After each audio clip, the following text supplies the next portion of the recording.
Hello and good morning, everyone. I hope that everybody can hear me with the rain and everything. I hear myself getting louder, so I hope it all works. Still some people dropping in. Hello, my name is David, and today I'm going to talk to you about virtual threads. So I'm going to give you an introduction and tell you all about the pitfalls of Java's new concurrency model. My name is David. I am a software developer in the Netherlands for around 8 years now. And I work at Team Rockstars IT. And if you have any questions after the presentation, you can find me here at the conference, or you can reach out to me on my Twitter or on my website. There are some ways to contact me. So let's get started, because we have a lot of things to cover. So I will start with the current situation. What are the kind of threads that we have now inside Java? How do we use them? What are some of the ways we are using them, and what are the limitations? And then I will slowly go into virtual threads. What are they? How do they work? What can we do with them? And what are some of the pitfalls you may encounter? And of course, how can we create a lot of them? Because that's the most amazing part about them, is that you are going to see that we can create tens of thousands of them. And when we have lots of threads, we want to somehow manage their lifetimes. And that's what we are going to use structured concurrency for. And I will talk to you a bit more about that later. The rain is really starting to get loud. And at the end, there is some time for a Q&A at the end. So, before I really start, a word of caution. Some of the things are still in work in progress, which means that some things might still change. The API for the virtual threads, that's totally going to be the same as you're going to see now and in a few days from now. But the structured concurrency part is still very much in development. It's still a preview feature, and some things might still change. Some APIs may change, some class names may change, but the ideas behind them will be the same, or at least I hope so. And now it starts raining on the table. That's the kind of improv you have to do as a speaker, I guess. But Java 21, that's when you can start playing with...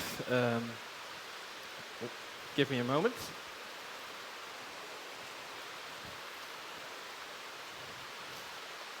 I'm all safe now. So with Java 21, you can start playing with virtual threads, really start using them. And structured concurrency is still going to be a preview feature.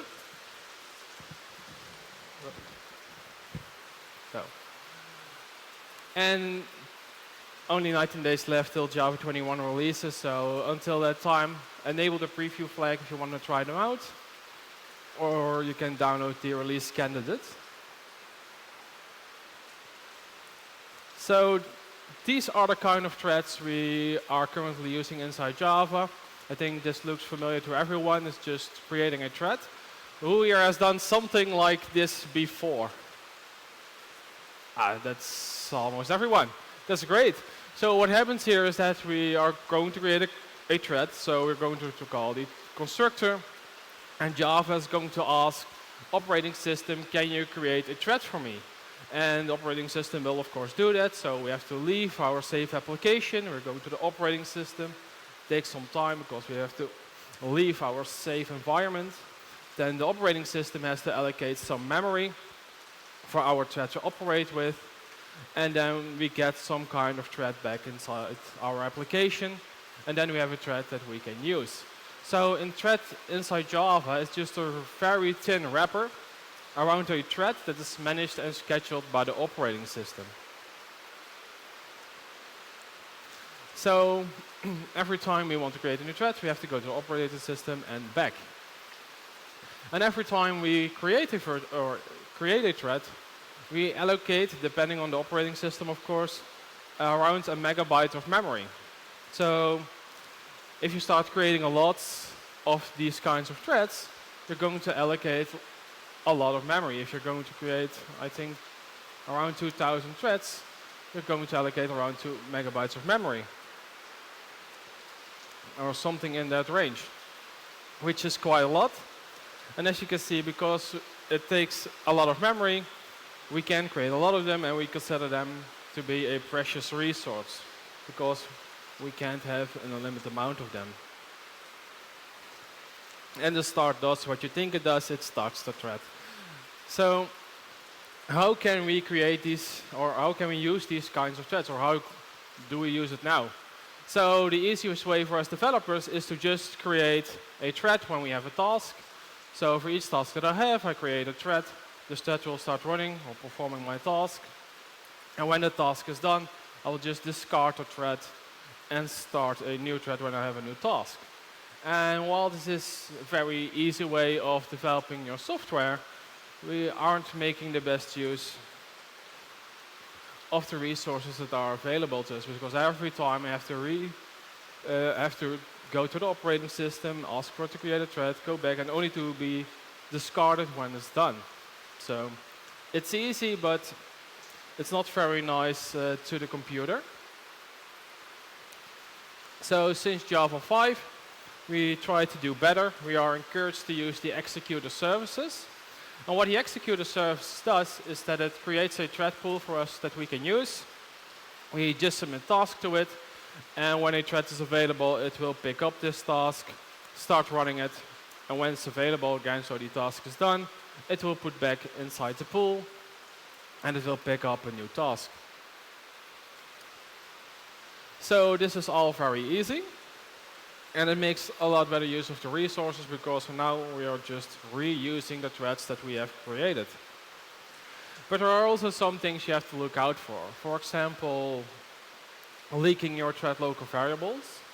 If you have a task that sets a thread local variable, but you forget to unset it, then this thread will keep that thread local variable, and a new task will be able to read a thread local variable of another task.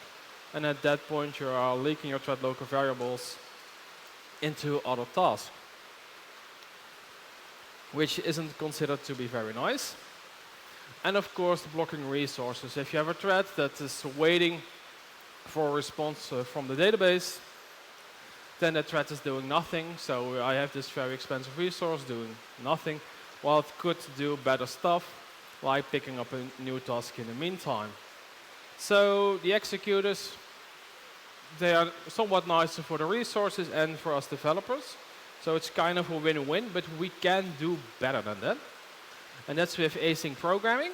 But async programming, while it makes very good use of the resources, in my opinion, it is very hard to write and even harder to read, especially the 2 weeks after you wrote it.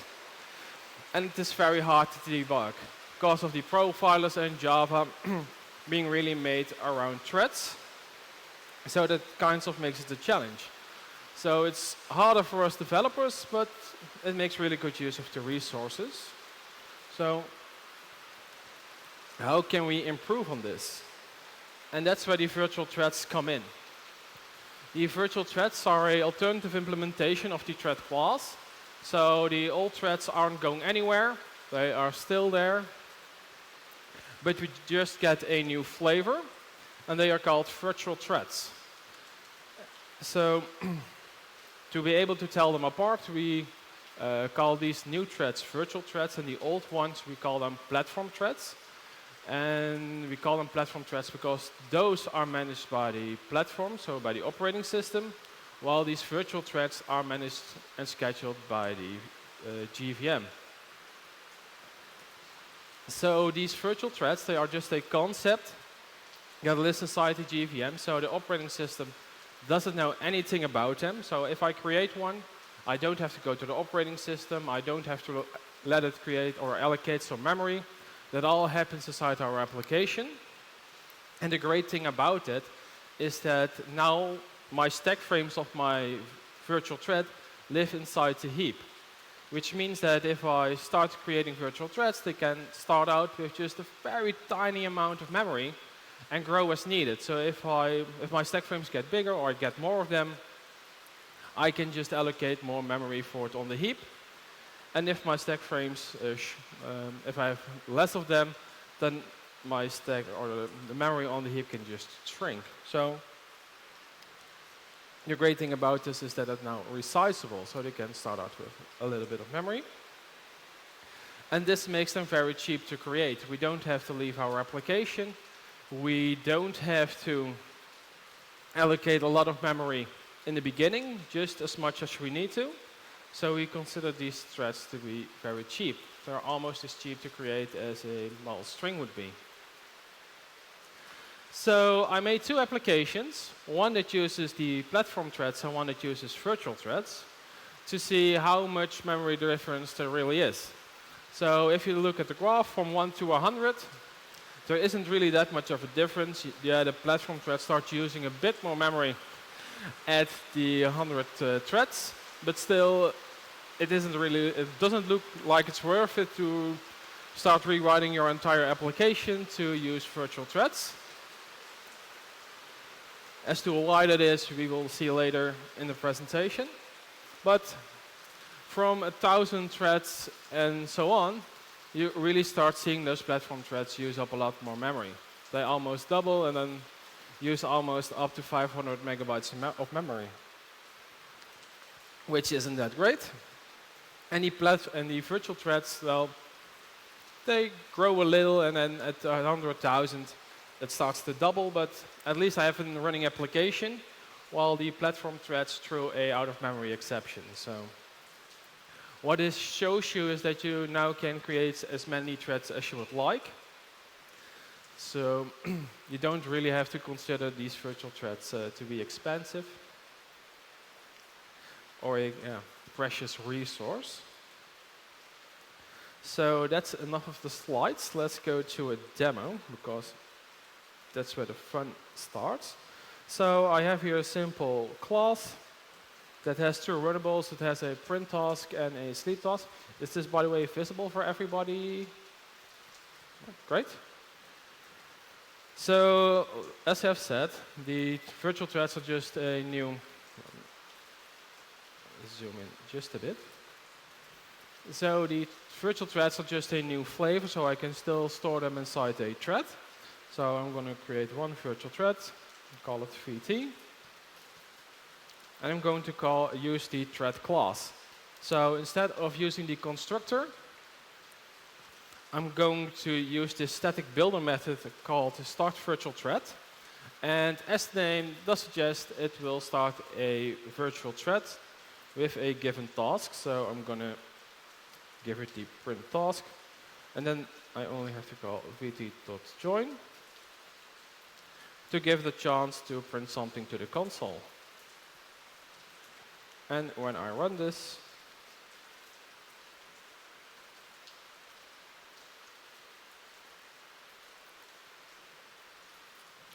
it says, hello everyone. So now you are officially greeted by a virtual thread. And with Java 21, we not only get this one static builder method, but we also get a new builder that you can access using the off virtual. Of course, the builder also works for the platform threads, but then you have to use the off platform. But we will use the off virtual for now, because I think virtual threads are really awesome. And using the builder, you can set some properties, like for example the name. I'm going to call this VT thread. And then you can give it a unstarted task, which will just create a virtual thread that I have to start manually. And that's simply done by calling the start. And when I run this,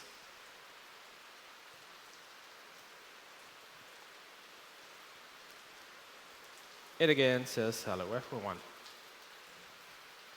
So that is all you need to get started with virtual threads. But since Java 5, we are encouraged to use the executor services. And with Java 21, we also get a new executor.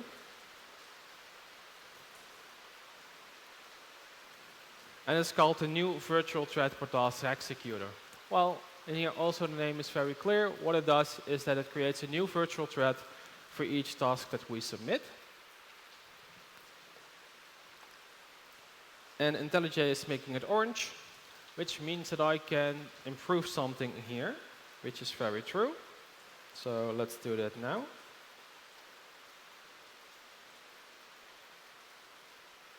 So with Java 21, the executor service now implements the auto-closable interface, which means that I can use it inside a try with resource statement. So let's see how this works if I just submit some more print tasks.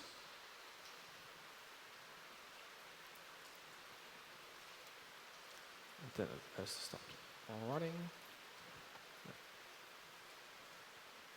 And there it is. And now I have hello everyone printed to the console 3 times. So I don't have to call join on any of these virtual threads. I don't have to wait for the executor to close. That's all now taken care of by the try with resource statement.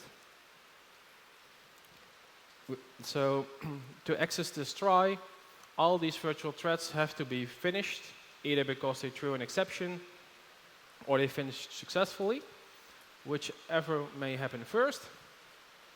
And only then I can exit this try. So let's do a little bit more exciting, because I said that we're going to create lots of virtual threads.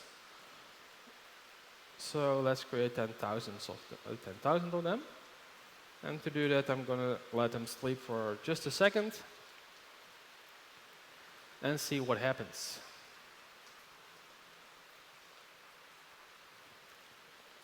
And the application is done. Took 2.5 seconds to create 10,000 threads. Let them sleep for a second, and then resume. So, as you can see on this just a laptop, I'm able to create 10,000 threads. With the platform threads, I would just get a out-of-memory exception. So let's see how this works, because it's just a laptop. It doesn't have 10,000 cores. So how do these virtual threads run? So this is kind of the situation. I created a bunch of virtual threads, and they run on what is called a carrier thread. And a carrier thread is nothing more than just a platform thread that is designed to run virtual threads. And a carrier thread is, well, just a normal platform thread, but it will run your virtual threads. So each virtual thread gets its own queue of virtual threads it has to go through.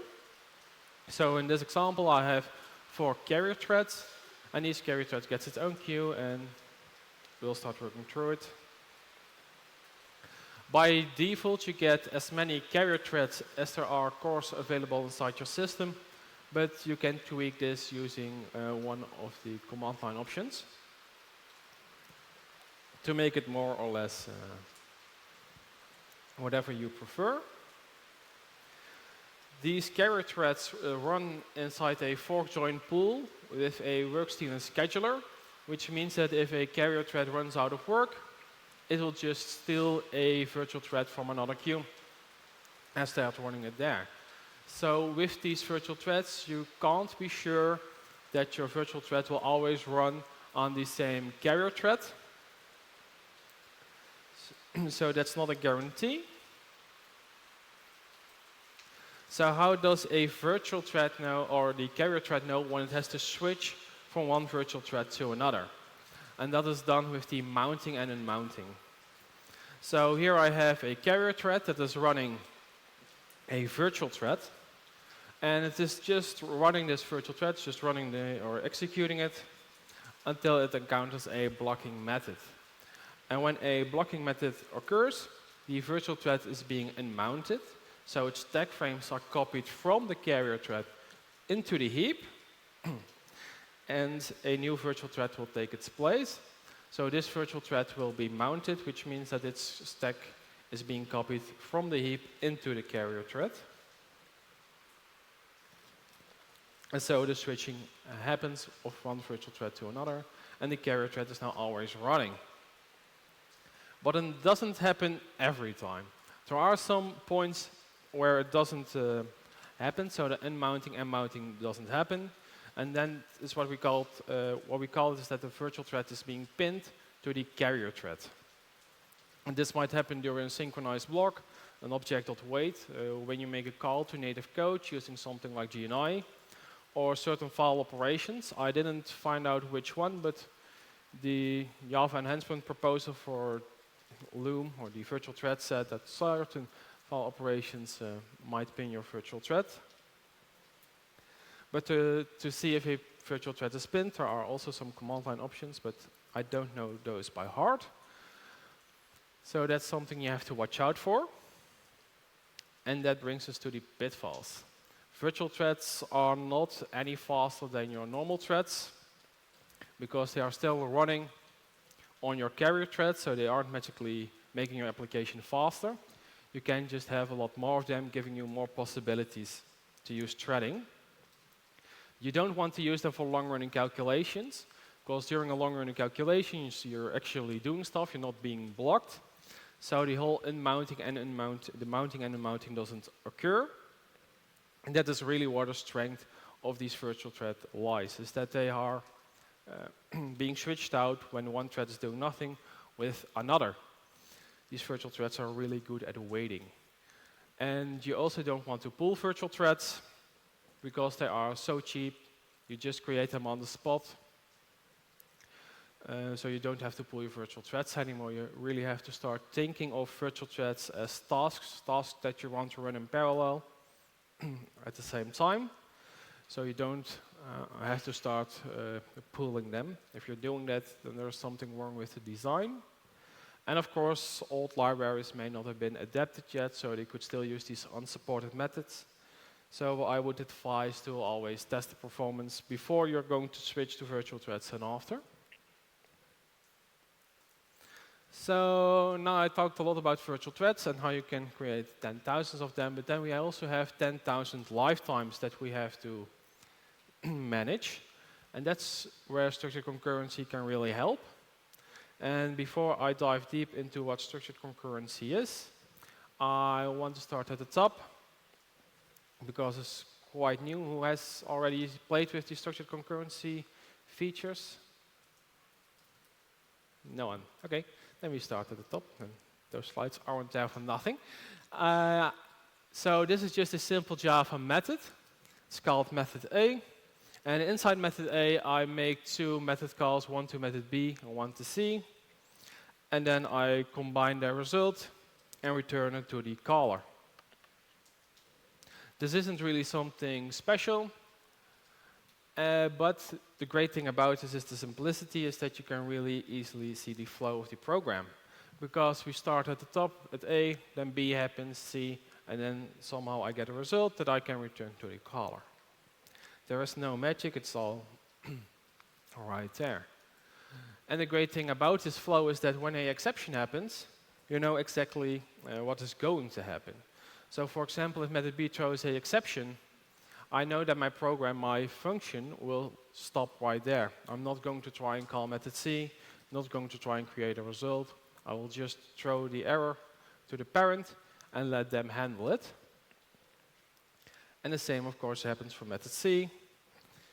I will run my method B, so I have part of the result, but I know I can stop when method C is running or fails. So I'm not going to try and create a result, and I'll let the parent method handle it. But it gets kind of sticky when I try and introduce some threading. So this is the same method, but now I have method B and C, and they both use some kind of thread to get their result. And then in the return, I will wait for both threads to finish before I can continue.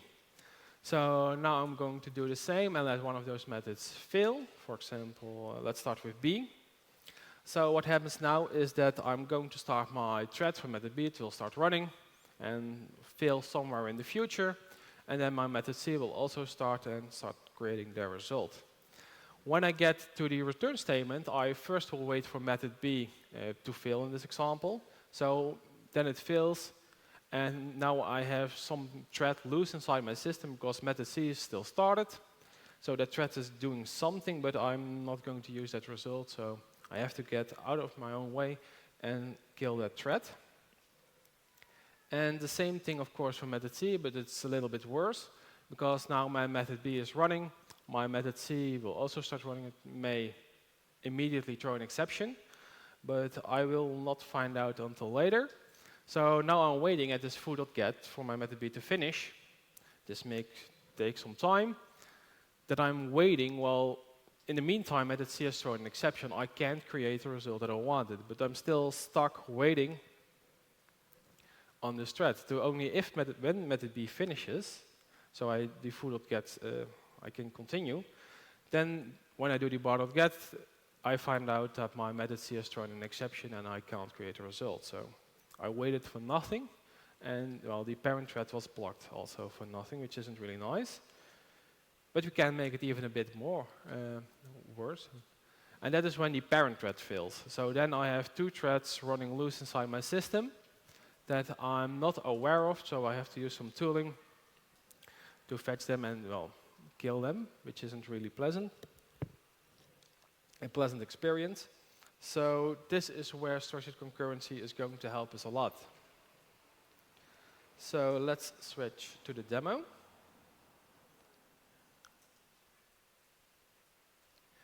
So there is a lot on screen, but I want you to focus first on the try with resource statement, because in the try with resource statement I'm going to use or going to implement the structured concurrency part. And structured concurrency in Java is implemented using the structured task scope. And the structured task scope, with Java 21, we get two kinds. We get the shutdown on success and the shutdown on failure. But let's first look on the shutdown on success. And the shutdown on success policy states that I'm only interested in the first thread that finishes. So I'm going to start a bunch of virtual threads. In this example, I'm going to start 2 of them. And I'm only interested in the first one that returns a value. And the value is going to be of type string. And then I have my scope object that I'm going to use throughout my scope. And then I have to create the actual structured task scope. So using the scope, I can fork 2 new virtual threads. So doing that twice. The first virtual thread will return result 1, and the second virtual thread will return result 2. So when I fork these virtual threads, they will immediately start running. And then I will block my parent thread, and my parent thread will wait at the join. So now my virtual threads are running, and when and only after the first one finishes, I can continue from this join. So when I'm in this print line statement, I can use the scope object to fetch the result of my first thread. So the scope knows which one of my threads finishes first. And because I'm after the join, I know that one of them has finished. So when I run this example, it's probably going to be result 1, but let's see. Yeah, result 1 was the first thread to finish. And either my second thread got cancelled because it wasn't in time, or if it succeeded, the result was just discarded. So it isn't being used. So let's go to the other shutdown policy, and that's the shutdown on failure.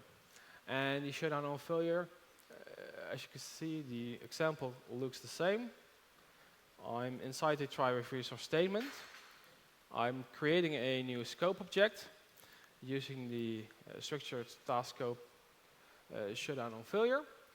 And the shutdown on failure policy states that I'm only interested in complete results. So either all my threads, all my virtual threads finish, or none of them do, and I can just discard the entire results.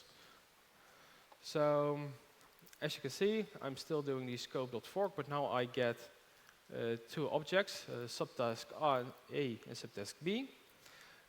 And using those 2 instances, I can later try and get a result. So again, using the scope.join, but now I'm also setting a deadline. So to make this example a bit more interesting. And this join until is a deadline, and it will wait 10 seconds. So I'm giving these 2 virtual threads 10 seconds to run.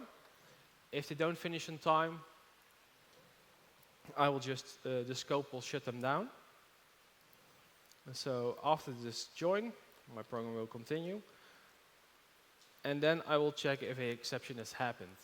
So the join will wait till both threads either failed or succeeded.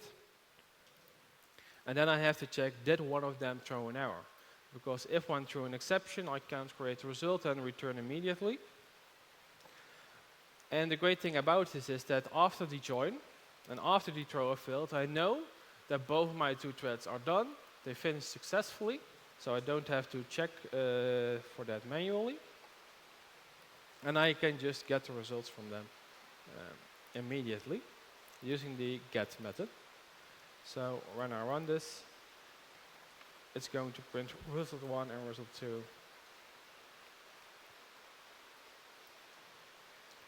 to the console.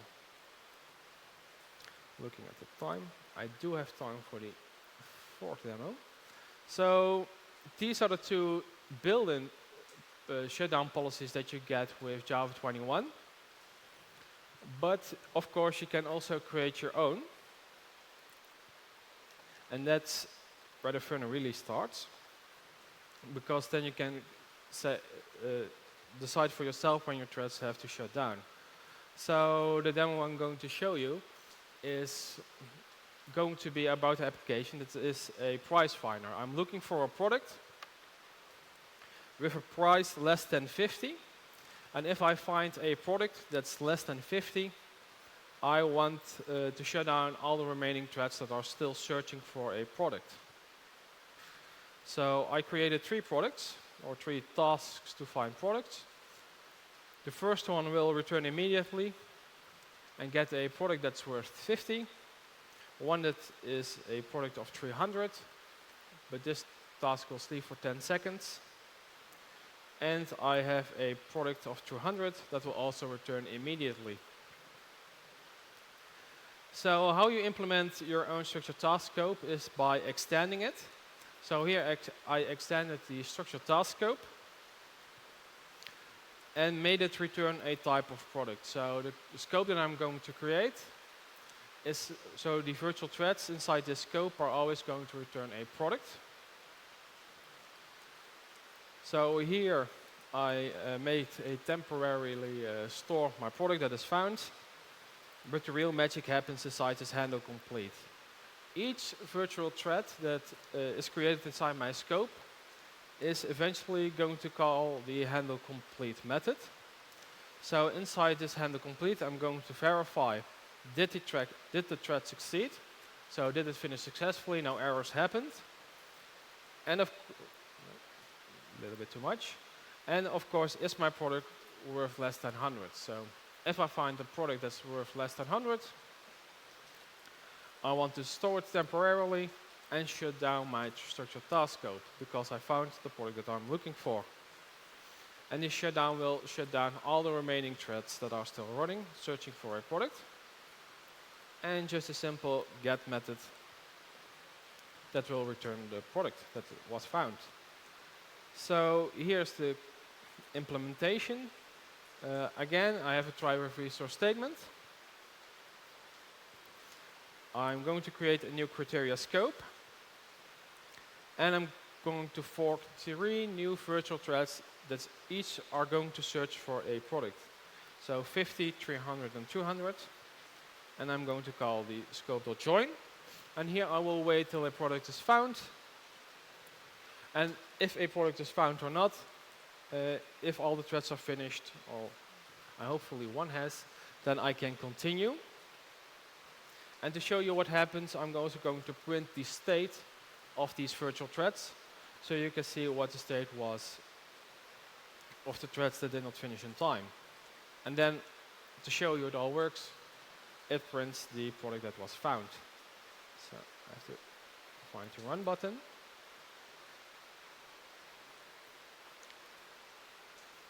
So as you can see, 2 threads finished successfully. The product of 50 did. That made the scope shut down because it's worth less than 100. Product 300 is unavailable, so this thread either did not finish in time or wasn't started yet. So it did not fail, but it also didn't succeed. so it was shut down. And product 200 also succeeded, but it didn't shut down the my star scope because it was worth more than 100, and the product that was found was 50. So to create your own structured task scope, you only have to extend the product, or sorry, extend the structured task scope and implement the handle on complete method. So you can decide when your method has to shut, or your scope has to shut down. So the pitfall is really not using the structured concurrency part to manage the lifetime of your threads. It just makes it very easy, and it's code you don't have to maintain yourself. And it's really a powerful way of managing the lifetime of those virtual threads.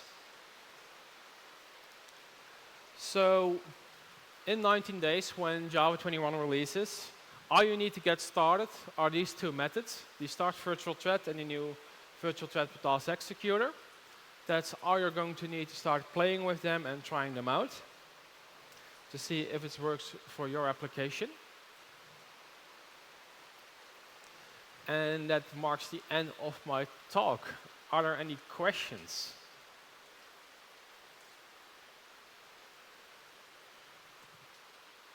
Well, then, if there are no questions, then thank you for being here, and I wish you a very nice day.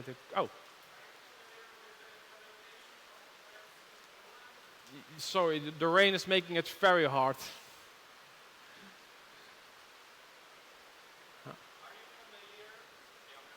Yeah, sorry, it's really loud. Are you familiar with the implementation of these threads in Golang? No, I'm not familiar with how they work in Go, sorry. I just wanted to know like, if there is a difference between these two or if it's the same technology. I didn't know, but the idea behind them, the coroutines, there is a lot of it written on internet, but I'm not that well with Go, sorry. Any other questions? Well then, thank you and have a nice day at the conference.